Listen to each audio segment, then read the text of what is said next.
What do you say to people? Keep their 9 to 5. It's not for you. Stay on the fence. I like that. It's not for. If you have to go through all that to figure it out, then it's not Mm, for you, right? And you have to be able to, like, nobody's going to motivate you to do anything. You have to motivate yourself to do it. If you mm. really are hungry for this and you want to do it, you would jump in feet first. Calculated risk That's the for only thing I jumping can say, feet right? first. You would, of course, you would. It's only but so much you can analyze. I Yeah. see so many people for so many years go to seminars. They take all these notes. They go for 4 or 5 years and they never take. Never execute. Yeah. They just wasting their time. They just like to go to school. It makes them feel good to learn. But Mm, they're not going to execute on anything because they know everything, but they don't execute. They're afraid to fail, and this is not the business for you. interesting. You're afraid to Interesting. fail.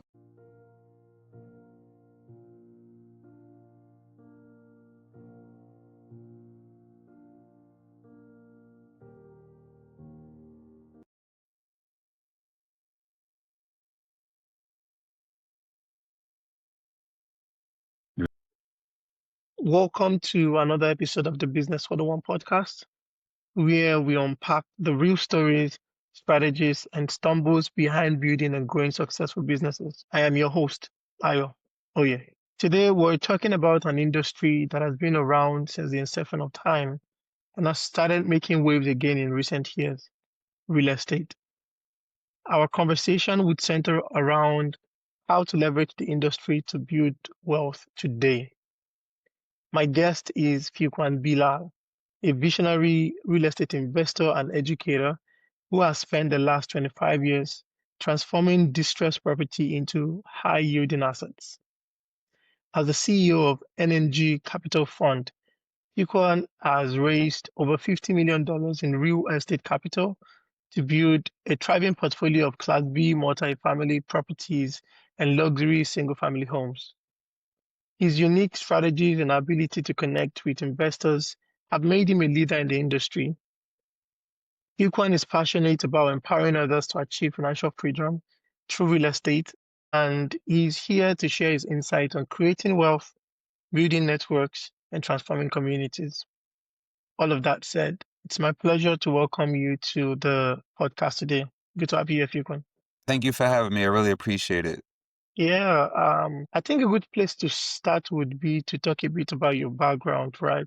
So let's step away from real estate for a second, right? Before you got into real estate, who was Fuquan? Was this your first business? Like, how did you find real estate? I would say.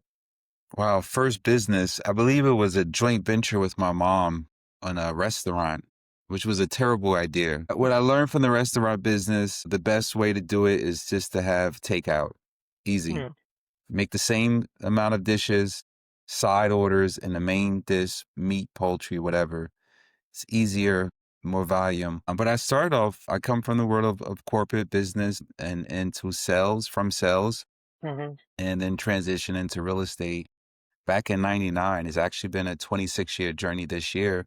Wow. It's still going. It's a lot that I've learned through the journey. I grew up through sales, so, real estate was ideal for me to get involved, to kind of build mastery in it. And it was a way to help me go back to the low income community where I come from and add value. So, Mm, and it's through the journey, it's been exciting. It's been painful. It's been happiness. It's been yeah. all of the above, as Yeah. with any business, you know. Mm-hmm. Yeah. Yeah. I mean, a lot of people, when they think about real estate, right? Um, the major deterrent is always capital, right? It's very capital intensive. And I mean, for someone like you now, you raised more than $50 million in capital to finance this real estate investment, right? But if you look back to like when you first started, before you were able to raise money externally, what did that journey look like at the earlier days? Again, I mean, it's the unknown. So with me, it's always trying to figure out a way on how it could be done. A lot of people self-sabotage themselves and they Mm, don't have the belief, the commitment, or the faith that it can be done because they don't hunger. So starting off, it wasn't perfect. It was a learn by doing business. It was grow as you learn and yeah. grow as you go forward, fell forward, as they say. So it was very difficult. For me, I also went through the self-doubts, not believing I can raise capital because of my network, right? Your network is Mm, your net worth. I didn't have accredited investors in my net worth coming from where I came from. So I had to start off small with friends and family. And then it all started from there. And then once you do everything that you say you're going to do and people get to know, like, and trust you, then they have referrals that they yeah, will refer to you. And that's kind of how business works. yeah. Can you remember the first property you bought or built? Was it for yourself? Was it for someone else? What did that look like? Yeah, it was for, it was a business, so I bought, fixed, and sold it. It wasn't for myself, the first property. I Mm, was renting at the time when I purchased my first property, and it was a property in a low income neighborhood. We paid probably 42,000 for it and, you know, put about 30,000 into it and probably sold it close to 100,000. interesting. Yeah, it was a decent hit. I think it may be 115 or 120 if I can remember. I made like 40,000 from the deal. That's what I can remember. Oh wow. What And year was this? this was back in '99 actually when I first got started. It Okay. happened within the first 6 months of me starting. I was still working a job, a corporate job, and I had made half my salary at the time, my base salary. I was a 24-year-old kid and I made Mm, $40,000 all at one shot, versus getting a biweekly paycheck. I was like, wow. yeah. I didn't have any financial literacy, so of course I blew that money in 6 months on material things, and I had to really shift my mindset. But between buying the property and flipping it, how long did that take to make that 40 grand? So it was 6 months. Too Oh wow. long, too long. Too long. Dealing with contractors ripping me off, not finding the right buyer. Yeah. It just took too long from beginning to end. It was about 5.5, 6 months from what I can remember. But if I go back and I look at it now, I wouldn't change anything that happened before because I learned so much during that process, all the failures, all the contractors who cheated me. It helped me learn how to build a process to deal with the right people, how to vet them properly, Yeah. to do better due diligence on the property. There was issues with the property, structural issues that I had to like overcome, like taking up floors, cistern beams, Hmm. adding additional expense in those areas Yeah. that I wasn't aware of. Kitchens and bathrooms where most of the water is, you want to make sure the floors are level because Mm, once you take away the sheetrock, the floors are rotted. You got to change the beams, structural issues. mm, So a lot of things I learned from that first project that helped me. Every project is a learning. Still today, yeah. is learning. Yeah. Amazing. Raising capital and kind of doing due diligence, especially if you want to do this as a business, is a conversation I'd like us to get into in a minute, right? But just before that, you were in the industry like, during the 2008 financial crisis, and a lot of people were affected, by that crisis, especially through real estate investment rates and things like that, right? What did that look like? How did you survive the financial crisis as a real estate investor and you're still standing strong 17 years after? I didn't survive. I got crushed. I like that. I, So, I not didn't. the crush part. I got crushed. I got stomped on. I got black eyes. Wow. But I got back up, Mm, right? I got knocked down and I got back up yeah. to continue to fight. It took me about 2 years to get back onto my feet. So from '08 to 2010, it was really fire selling assets, paying off the lenders, making sure my investors got paid. I took a big hit. I went through divorce, went through a whole bunch of stuff. So Mm, it took me 2 years really to just um, start from a fresh foundation, right? yeah. And then I was able to 2010 start building from there. And I was so even grateful for that. What I went through during that, it humbled me Mm, because I was very arrogant. I didn't have a network. I was at the time a slave of money and not a master of it. And I didn't know really how to put the money to work. mm, It was very transactional. I was going from flip to flip to flip and didn't have a chance to assess my business model, to evaluate the way I was doing due diligence. I wasn't going to real estate seminars, building my network because I could have came out better if I would have surrounded myself in the network because, pretty sure people knew what was happening or could have educated me. Hey, slow down. You don't want to go all in because these things are happening in the market. This is Yeah. what I'm experiencing. So I wasn't tied into any of those networks. And, I got hurt really bad, lost a couple $1 million of my personal money and Mm, really had to push the reset button. But I wouldn't change that. I needed to feel that pain. Adversity brings growth. So I needed to go through that to be who I am today. But yeah. yeah, I got crushed in the GFC. Yeah. And I mean, in recent years and even recent weeks and months, we've been hearing about the possibility of a recession and things like that, right? Do you have any personal lessons from the financial recession or the 2008 financial crisis that you've personally learned that would make your business or yourself more resilient if there were to be a repeat of that incident, for example? Yeah, really understanding the difference between macro and micro markets, right? So, for example, if you look at the Northeast where we invest at, the luxury spec homes, that market still has a high demand, whereas you go down in Florida, values are dropping. Yeah. So you have to look at the micro and you have to be a expert in your area and know what's going on, be tied into the economics and keep your ear to the ground to figure out how do you continue to navigate the narrows in this market. So Yeah. when they talk recession, people look and they think macro, oh, every area is having this problem. And when you look at it, it's only certain pockets of the market that's being affected, right? And there's still Mm, other pockets that are stronger. Strategy, you may have to shift your strategy, right? So, yeah. instead of buying and fixing the whole property and selling it, I may come buy it, clean it up, put it on the market, make a smaller profit, but my cash conversion cycle is faster. So there's different things that you can do to kind of keep the cash flow coming in. But Mm, that's the number one thing is sales cure all is what I learned. So, and having cash flow is important. From an investor standpoint, who's passive, right? Meaning they work a regular job and they're investing money into something, really doing due diligence on the sponsor and the asset because, both of those go hand in hand together. yeah. And I mean, there hasn't been a financial crisis, I guess a major financial crisis since 2008. But during COVID, there was I guess, similitude of that, right? And I know a lot of real estate investors were affected during COVID, especially corporates, right? For corporate tenants and things like that. Companies weren't renewing their lease agreements, because people were not doing remote working and things like that. Was these strategies that you just shared, did you find them helpful during that incident? Were there other strategies or processes that you put in place to be unaffected during the 2020 COVID-19 crisis? Yeah, so tighter underwriting, right? So one of the things we did was add to our underwriting model longer holding time, Mm, discounted values.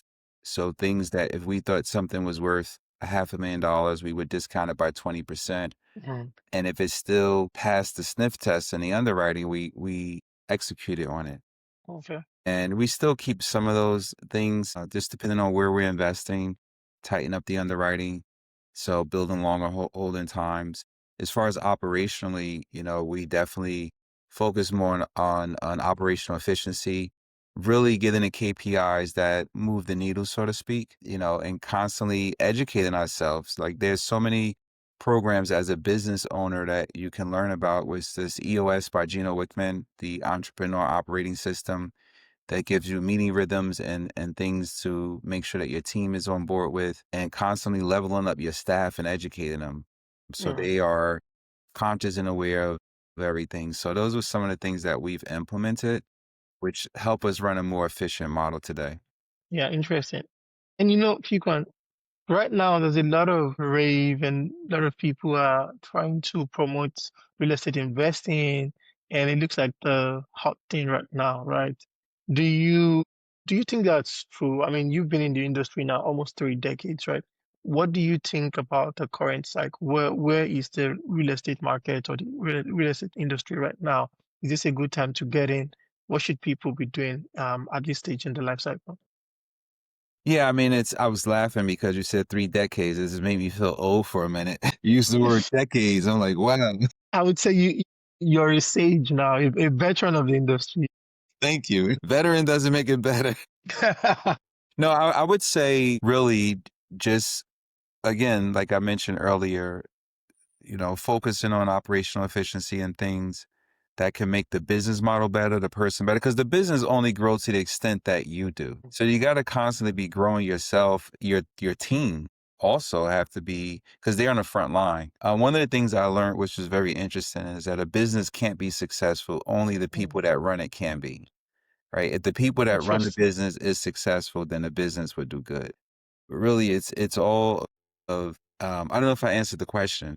Yeah, I mean, there's that angle as well, right? And but there's also the angle of, I mean, just judging by, every industry moves in cycles, right? Yeah, And it's yeah. the period of growth and period when probably it's declining. Peaks and valleys. Exactly, Yeah. peaks and travel, You peaks can never and time the valleys, right? market though. If you're trying to time the market, you'll never win. You know, you have to just jump in and work with what you have and see what you can get out of the current market, right? Mm, It's never going to be a perfect timing to go, now is the time. Right? There's time for strategy. yeah, There's time to say, hey, this is a seller's market. So it's not time for a fix and flip because the sellers have the vantage point, mm, right?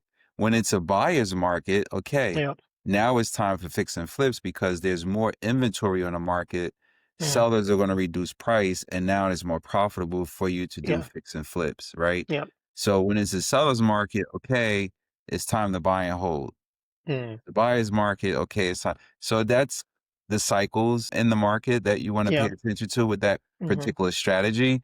mm, But getting in the business it's not something that you can time because you have to learn how to work with what you have in that market. There's always going to be an opportunity in the current market. So, for example, let's say if it's a seller's market and prices are extremely high, you can do subject to where you can take over someone's existing mortgage, buy the house subject to someone's existing mortgage, which has yeah, advantages because they may have a 5% interest rate. mm, Then you may be able to rent the units and create cash flow based off that current deal, right? So yeah, it's all based on terms. That's what it comes down to. mm, When you're making acquisition, what terms do you have set up to make the deal successful for you? Another mm, example would be in a multifamily space that we play in. We could buy something that's not fully stabilized if the seller is willing to hold back the paper and become the bank. So mm, if it's 80% or 70% occupied, we can't get permanent financing, but we can negotiate with the seller to give us terms that's favorable for us by them becoming the bank, giving us maybe a 6% interest only for 3 years. They take some cash, we'll go in, we'll stabilize it, get it to 90%, then we can get permanent financing and take out the seller. So there's different ways you can structure deals. You have to become a yeah, deal architect in the tough yeah, markets. yeah, yeah, yeah. But just generally, in your opinion, are we in a buyer's or a seller's market right now? We're in a buyer's market now. Mm, We're in a buyer's market now because it's inventory coming to the market, foreclosures are increasing. Again, it's all micro. Where are you in your market? Like our market, mm, we're seeing a deceleration, meaning pricing is not dropping, but houses are sitting on the market longer because there's a little bit more inventory there. mm, So, and whereas in Florida, where you see these builders build all these homes, they're doing discounted pricing, they're dropping values, and it's still a lot of inventory sitting in the market because where interest rates are, people don't want to buy at those interest rates. So the builders figure if they lower the price, it makes a buyer more susceptible to purchasing, but it's still an abundance of inventory, right? So, I think it's a buyer's market now, and okay. it's always a good time to buy.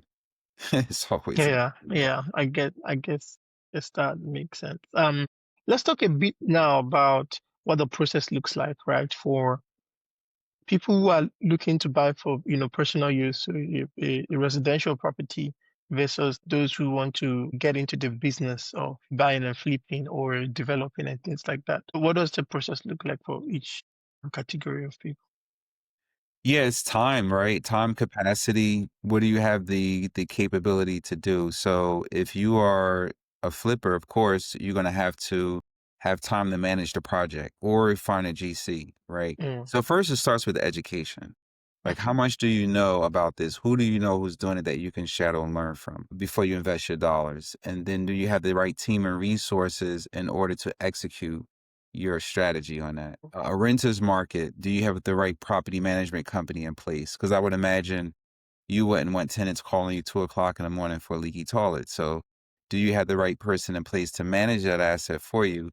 Mm, And do you understand the education around the acquisition, getting favorable lending where you can create an arbitrage to get some cash flow on that property? yeah. So that's it all starts with education and getting in the right network to figure out which direction you're going to go and how much capital do you have to invest. And that Mm. will determine which direction you're going to go also. And then you spoke about due diligence, right? What does that look like for I mean, no, a developer of your size, and also like for a new developer? What kind of system should people be thinking about? Well, I mean, due diligence, if you're doing due diligence on an asset, there's a checklist of items that you can come up with that you're going to inspect. And that can be exterior, foundation, environmental. There's a checklist of things. I mean, you Yeah. have so much AI now, you can literally just go to Chat GPT and go, I'm going to buy this property and, tell me to do diligence, and it'll give you a checklist. Mm, Everybody due diligence is different. yeah. There's definitely, basic due diligence that you Yeah. should do on the asset itself, whether it's from foundation, roofing, exterior, windows. There's a checklist of things that you would look for. But if you are investing directly into the property, you want to figure out what due diligence it will take to make sure that the property is sound, right? Mm, Depending on the year, age of the property, whether it's environmental, structural things that you want to look at, or basic cosmetic things, mechanicals, plumbing, electrical, stuff like that, to make sure that you're not going to be buying this property and then putting in more than what it's worth to fix it, mm, to rent it, or to sell it, whatever it is. If you're doing due diligence on your investment partner or a sponsor, whatever, you want to make sure values are aligned. So yeah. you only want to do business with people who core values resonate with yours. So that's the first, right?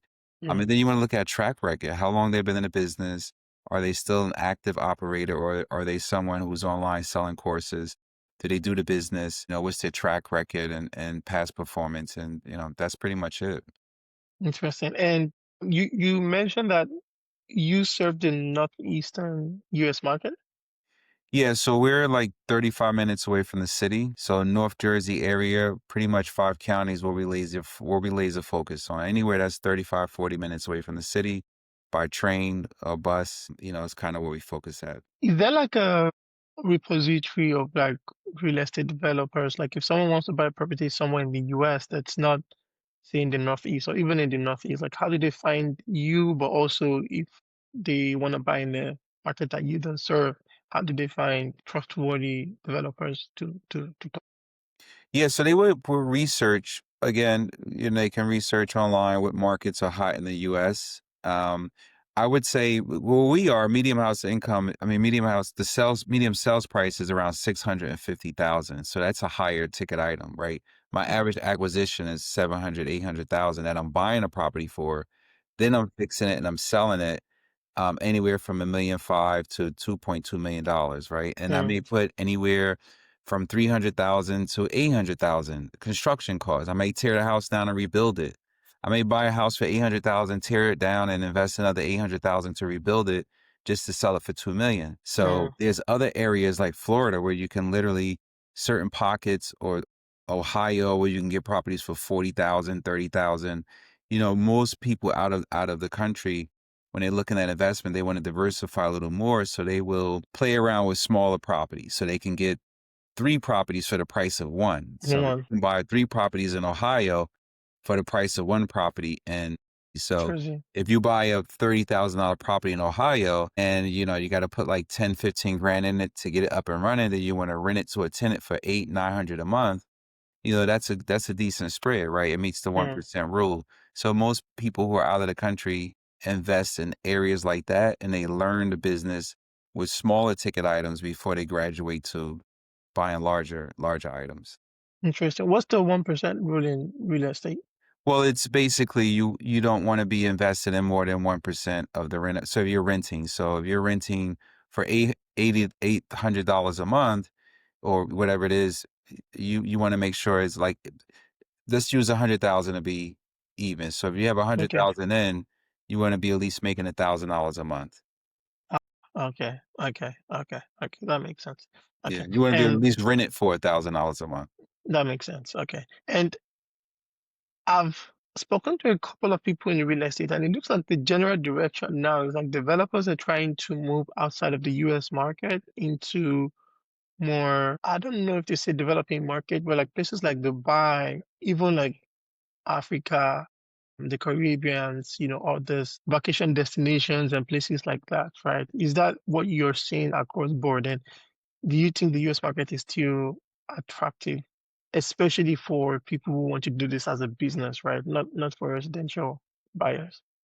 Well, it just depends on what your investment appetite is, right? The people in my network are sticking in their local markets and the markets they built mastery. You're probably thinking of the larger REITs or larger institutional investors looking to Oh, deploy money in other countries. There are some smaller mom pop investors going to like Kenya and different places in Africa yeah, and buying small investments and building over there. To me, you can get the same returns here, right? There's so much inventory that's here that people didn't tap into. You know, people are just trying to do something different, I guess, and experiment it really. mm, The people in my network are not investing out of the country. Most of the people are investing right in their backyard where they've been investing or trying to do, they will go to another state before they go out of the country.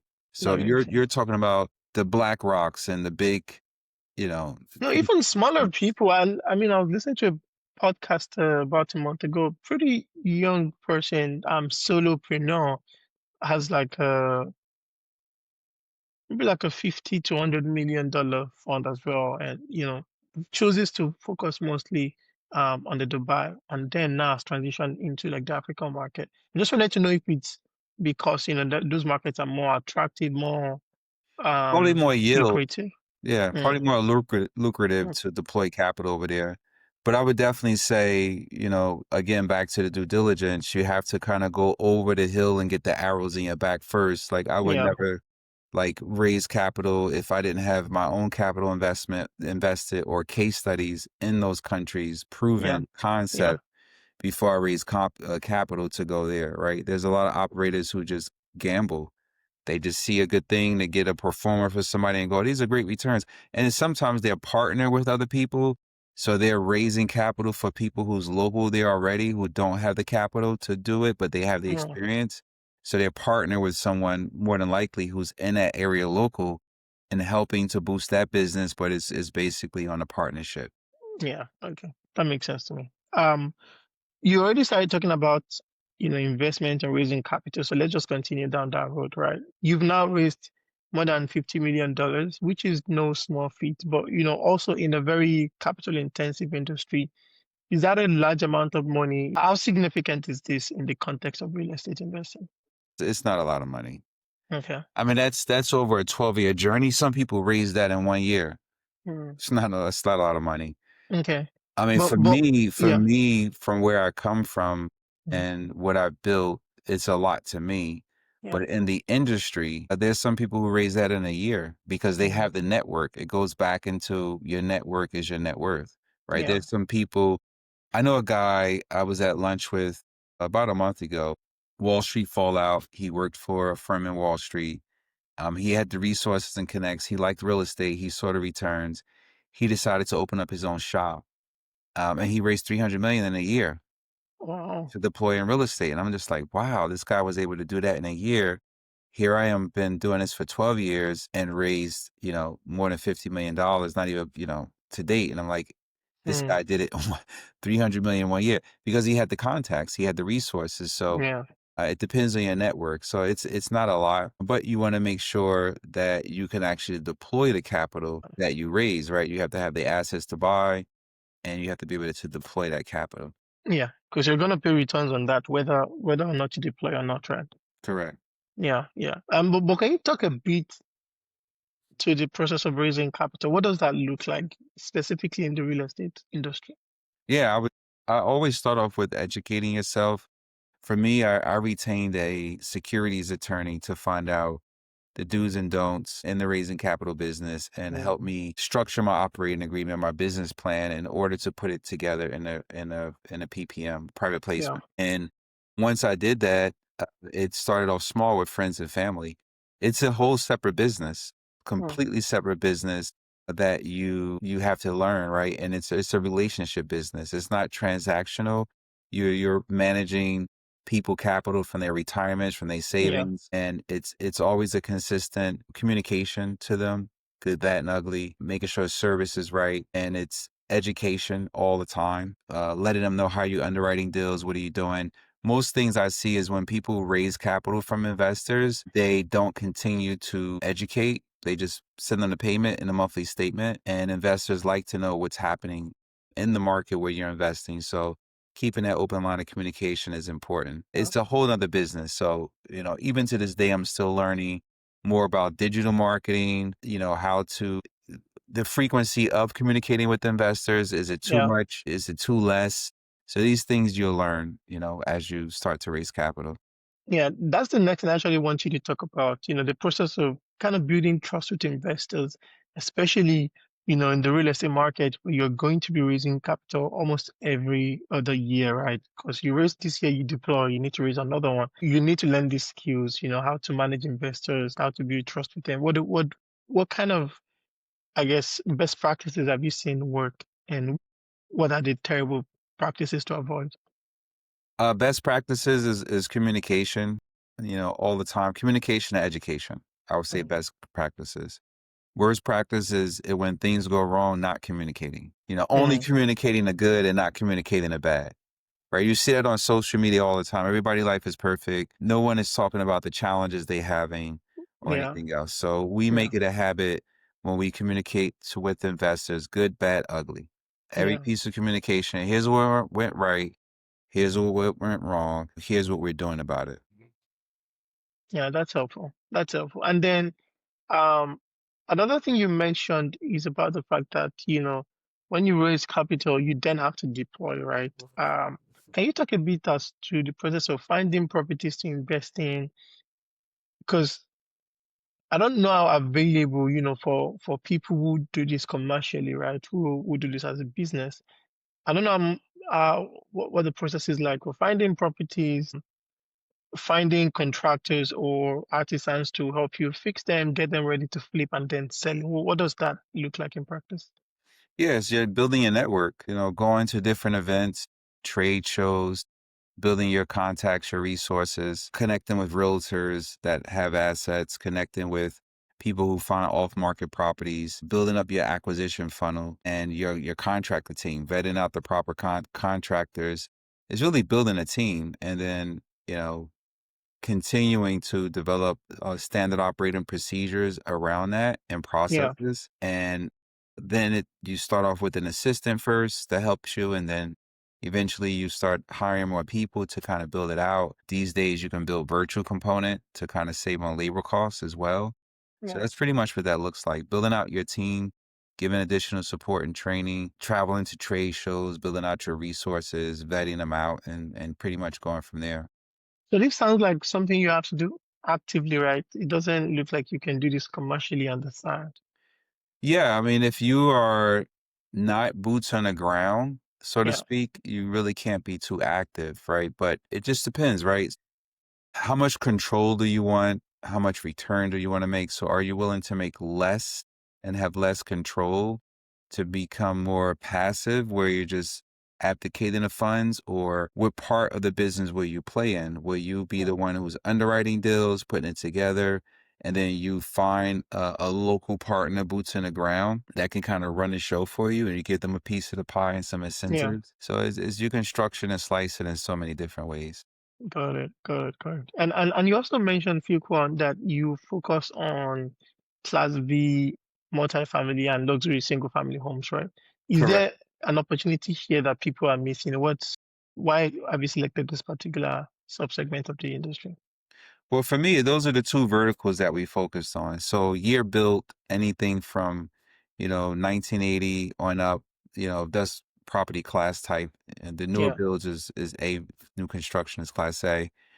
Um, focusing on those assets and affordable home is what we do. So Mm, we specialize in the Southeast. In the Northeast, we do the luxury spec homes, a lot of ground up properties that we sell for $1.5 million to $2.5 million.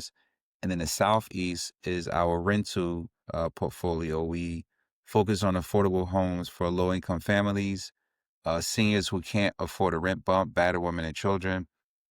And we have quality affordable housing there. And it just depends on which vertical that you want to go in. But those are the two verticals that we focus on. It kind of yeah. diversity within our real estate fund. And we partner with investors. We raise capital from accredited investors to be able to execute on those strategies. Mm, okay. And I mean, in the time that you've been in the industry, right, in your personal experience, right, what are some of the things that you think people get wrong about, the possibility of building passive income in the real estate market? Is it possible? How easy is it? Is it like, what does that look like in practice? Well, I like to say pactive because you're actively managing your passive investment, right? Mm, So there's a lot that goes into that. You definitely have to have time. It's not easy because you're constantly trying to understand the market, doing due diligence on the opportunities that's being put in front of you, managing, whatever you're getting your from your financial documents, whether your tax documents you're getting from that investment. So you have to be willing to put time in. It's not easy, but you can set it up where it would be easier for you, just depending on your entry point. Where do you want to mm. come in at? Do you want to be someone who's actively doing it, or do you want to be someone who's just investing into someone else as like a strategic partner or something? And when people are trying to say approach investors to raise capital now to go into the real estate market, right?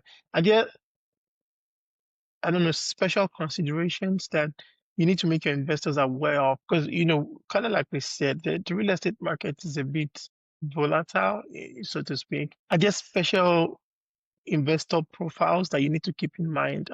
Are there kind of investors that are best to raise capital from if you want to be in the real estate market, or what should you keep in mind when talking to people?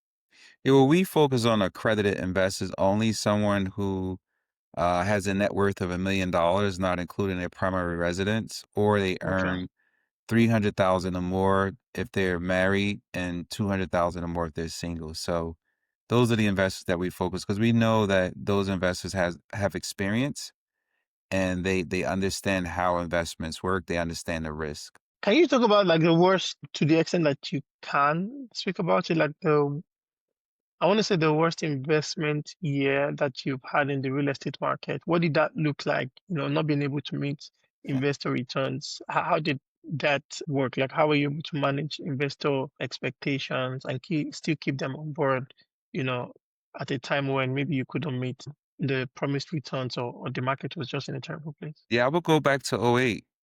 I mean, that's the time I had to tell investors that, we had to fire sell these properties. We're not going to make any payments until these properties are sold. And like I mentioned earlier, it took me 2 years to kind of get through that whole Bounce ordeal back, yeah. to kind of bounce back. So, sometimes you as a sponsor, you are the person driving the bus. Yeah. And if you see fluctuations in market like COVID, for example, a lot of sponsors had to pause distributions to build reserves, right? So you have those times in the market where things are systemic, they're out of your control. Hmm. And sometimes you have to make that shift in your model. But again, communicating to investors is the most important thing, the good, bad, and the ugly. Yeah, yeah, yeah, got it. My final official question would be this, right? A lot of first-time investors in the real estate market, they kind of get stuck waiting for, oh, the perfect deal. I'm analyzing the market, trying to make sure I'm going at the right time. You spoke a bit to it earlier, but I just wanted to ask now, right?